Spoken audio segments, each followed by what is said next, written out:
شاید امسال با تولد یک طفل نوزاد دیگر هند به سه‌رهالی ترین کشور سیاره تبدیل شود. برخی متخصصان شاید از چین هم گذشته باشد، چون این کشور ماه گذشته گفت اهالیش کمتر شده است.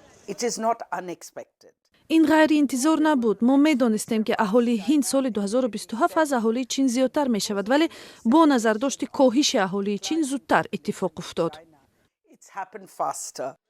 چین و هند 1 میلیارد و 400 میلیون نفری اهالی دارند. گذشتن از چین فقط تغییر عظیم دموگرافی در هند نیست.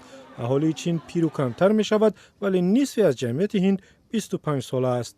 اهالی جوان مثل آهنربای سرمایه خارجی است، چون هم مشتری‌اند، هم استعداد. ما از نظر مشتری بازار عظیمی هستیم و هم تامین کننده نیروی کاری آموزش دیده. ولی رقم‌ها ترسناک نیز هستند. تا آخر 10 ساله اهالی قابل کار هند به 1 میلیارد نفر می‌رسد. تمایلی که جوانان زیادی را در وطن گرفتار بیکاری زیاد می‌ترساند. مردم زیاد است و جای کار کم و رقابت زیاد. از این رو کار یافتن آسان نیست. دیگران میگویند نباید ترسید، چون جوانان ثروتی بی‌بها هستند. مغزهای جوان ایده های زیادتر دارند. صاحب کاری راه حل است. آدمانی مثل من ایده دارند. البته من سرمایه ندارم، ولی اگر هندی جوان آفریدگاری داشته باشد، ما راهمان را می‌یابیم. برای بهره بردن از این امکانات به گفته متخصصان باید دسترسی به تحصیل مناسب در هند آسان کرده شود. حالا فقط 5% نیروی قابل کار هند آموزش دیده است و تمام.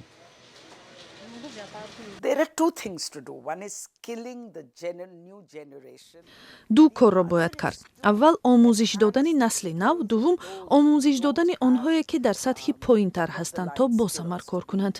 اگر این کار را نکنیم جامعه بی‌ثبات می شود. جوانان زیاد بیکار و ناامید و ناخرسند می شوند.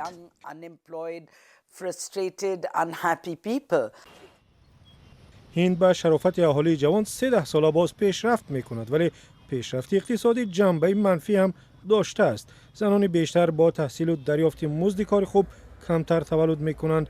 یعنی اهالی هند هم روز مثل چین دیر یا زود پیر می شود.